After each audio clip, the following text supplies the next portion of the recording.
Greetings, YouTubers. It's all the Mariners, and welcome back to the Witness. Sort of, I'm taking up the whole screen right now. What I'm going to do for this episode is show you the stuff that we did with the vaults. I went to the bottom of the windmill when I was recording on Friday, and we did some stuff with our vault stuff. So I'm going to show you that today.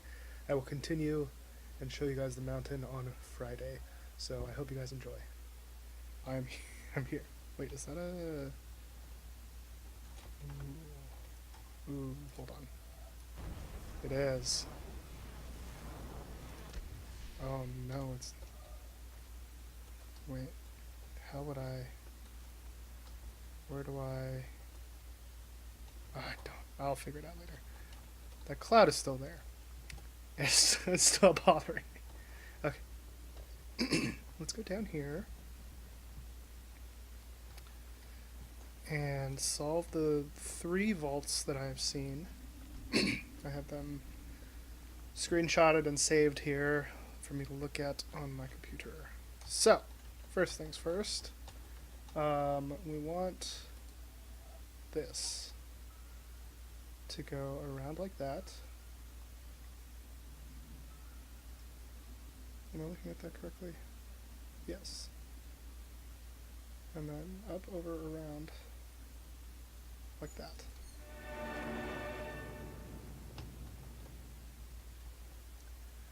Well, that's no better a solution than any of the others, is it? So, in the end, have we learned anything from this look at why the world turned out the way it did that's of any use to us in our future? Something, I think.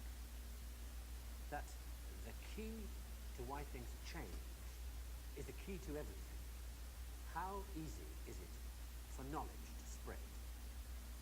And that in the past, the people who made change happen were the people who had that knowledge, whether they were craftsmen or kings. Today, the people who make things change, people who have that knowledge, are the scientists and the technologists who are the true driving force of humanity. And before you say, what about the Beethovens, the Michelangelos? Let me suggest something with which you may disagree violently. That at best, the products of human emotion, art, philosophy, politics, music, literature, are interpretations of the world that tell you more about the guy who's talking than about the world he's talking about. Second-hand views of the world made third-hand by your interpretation of them. Things like that. As opposed to this. Know what it is? It's a bunch of amino acids. The stuff that goes to build up a worm, or a geranium, or you. This stuff's easier to take, isn't it? Understandable. Got people in it. This scientific knowledge is hard to take because it removes the reassuring crutches of opinion, ideology, and leaves only what is demonstrably true about the world.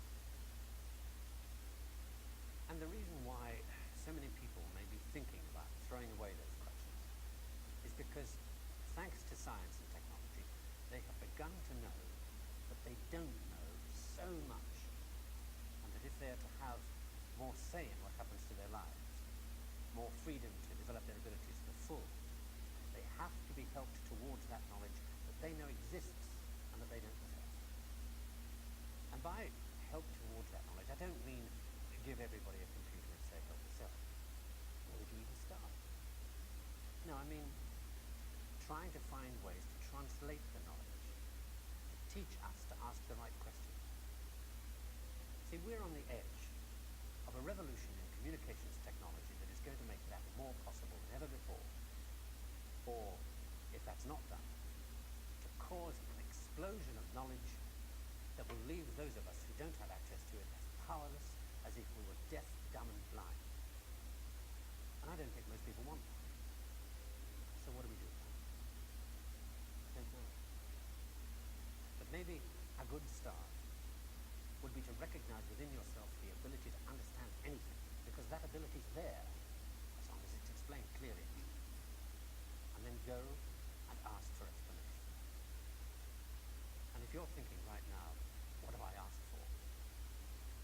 yourself if there's anything in your life that you want changed. That's what's that.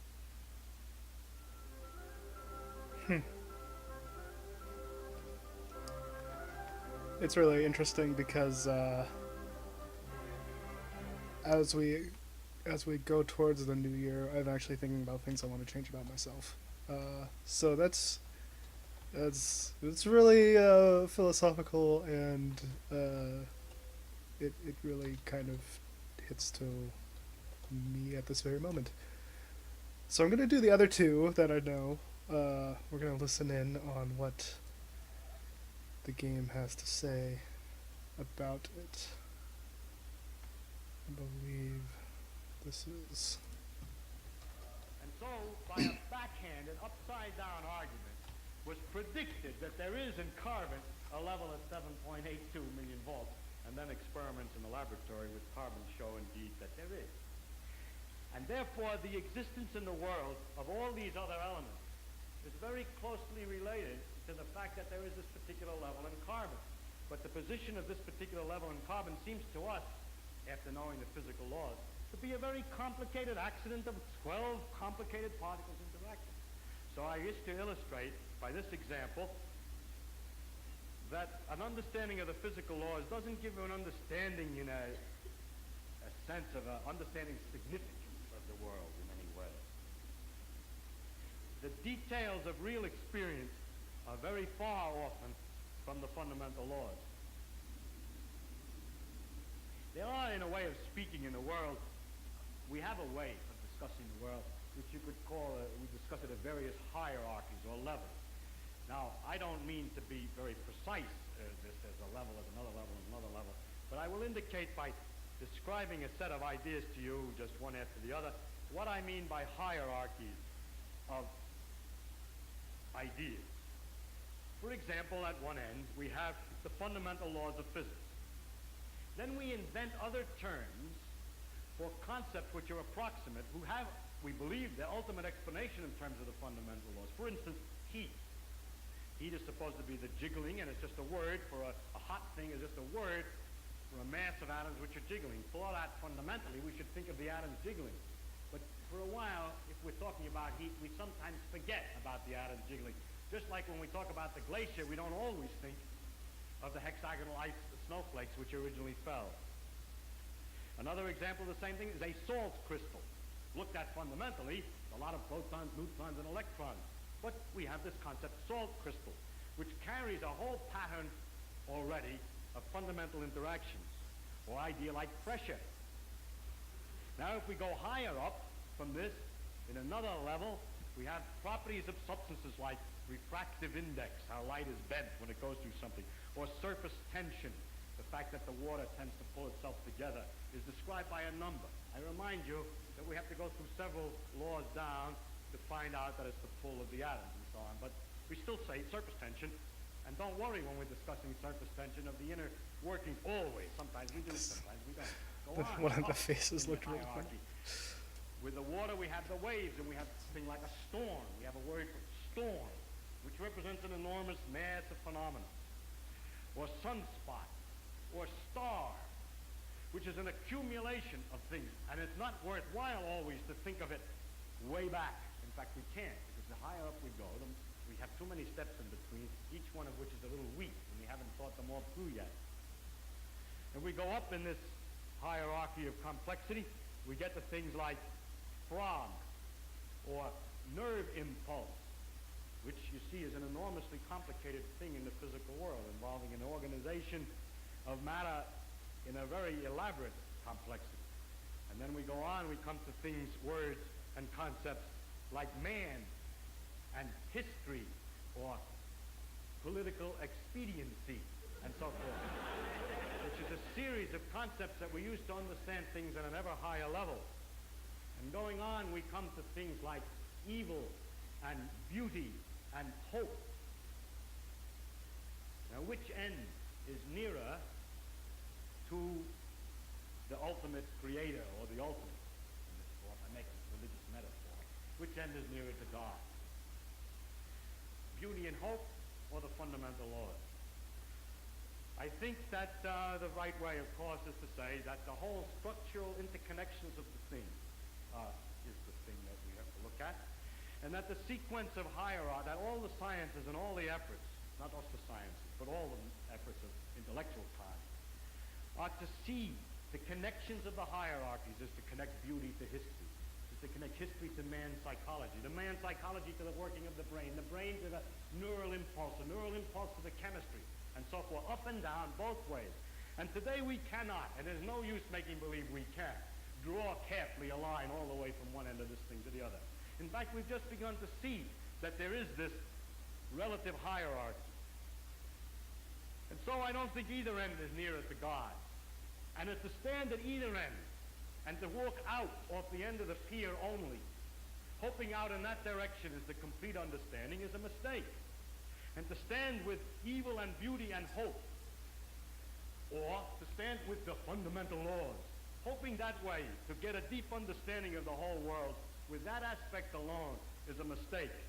And it is not sensible either for the ones who specialize at one end and the ones who specialize at the other end to have such disregard for each other. They don't actually, but the people say they do.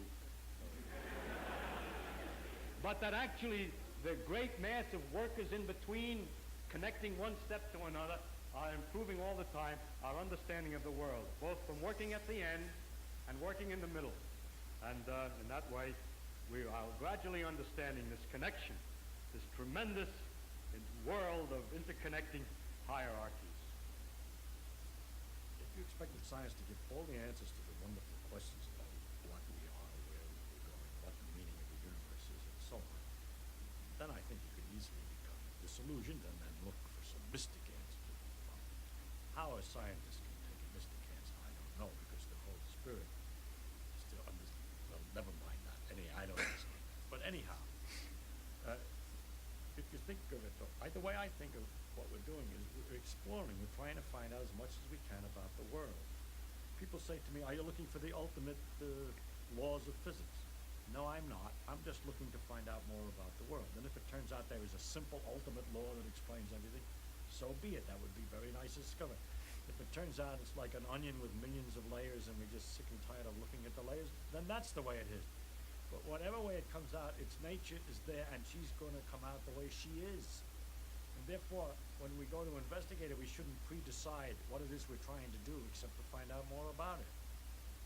If you say, but your problem is, why do you find out more about it? If you thought that you were trying to find out more about it because you're going to get an answer to some deep philosophical question, you may be wrong. It may be that you can't get an answer to that particular question by finding out more about the character and nature. But I don't look at it. My interest in science is to simply find out about the world. And the more I find out, I like to find out. There are very remarkable mysteries about the fact that we're able to do so many more things than apparently animals can do. And other questions like that. But those are mysteries I want to investigate without knowing the answer to them. And so altogether, I can't believe the special stories that have been made up about our relationship to the universe at large, because they seem to be too simple, too connected, too local, too provincial. The earth, he came to the earth. One of the aspects of God came to the earth, mind you. And look at what's out there. How can he, it isn't in proportion. Anyway, it's no use arguing. I can't argue. I'm just trying to tell you why the scientific views that I do have some effect on my.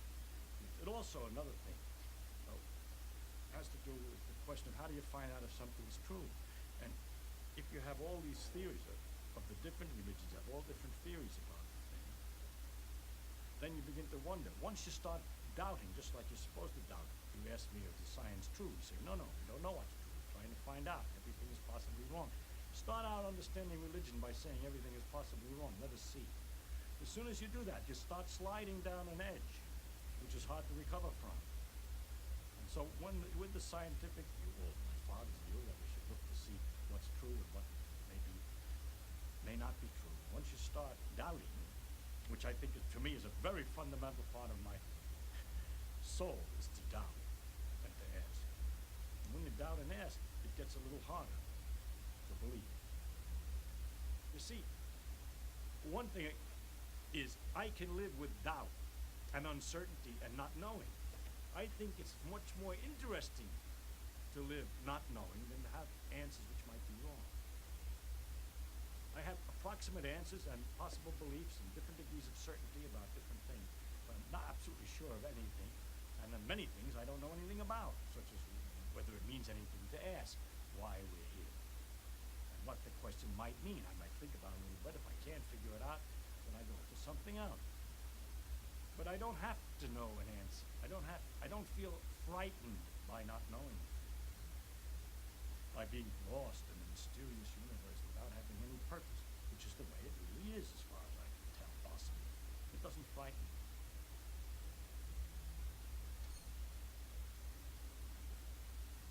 I liked that one. I liked that one a lot. Because science kind of. People talk about it like being the truth and all that, but it's really observations of what we have seen, right? We don't know for sure what it is, and we don't know for sure what the truth is. All we know is what we have so far been able to observe. And I forget where I saw this, but there was a thing about like the black swan, how like it was fact that swans were white until they found the black swan, and then it kind of changed everything. Well, it didn't change everything, but it just changed your understanding of what swans were and how they were defined, and I think that's kind of what science is. It's everything we've seen so far helps us define what something is, but that couldn't not necessarily it's not necessarily the whole of what that thing is. There could be more observations to make. There could be more things that we have never seen before. So yeah, I liked that one a lot. That was really interesting. I believe this is the last one that I have. Well, I know it is. I've only done 3 of the vaults, so this is the 3rd one. Hey guys, so the 3rd clip, which should be right now, I actually got copyright claimed on it, so I'm not able to show the 3rd clip. But it was this guy. Basically, he had to walk like the length of some like courtyard with a candle without it going out, and he did it like 3 times. And the first 3 times it went out, he had to go back to the beginning. And then when he finally did it, he died.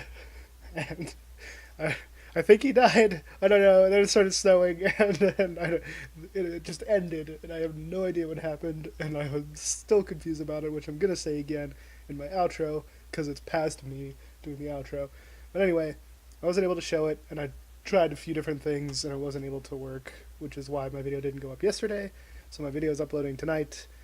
I hope you guys still enjoyed the first 2, at least. The first 2 are very philosophical, and I liked them.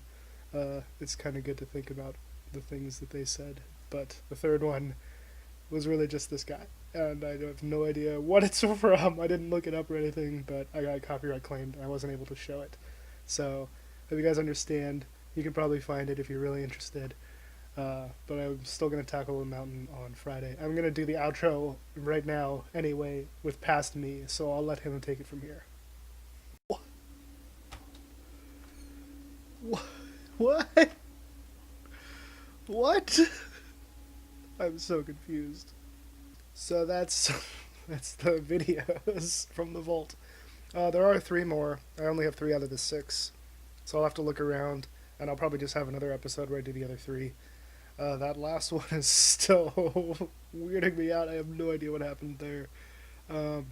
But I hope you guys enjoyed anyway. I will be back on Friday with actual like puzzle solving gameplay as I make my way to the mountain. So like, comment, subscribe, all that jazz down below, and I'll see you Friday.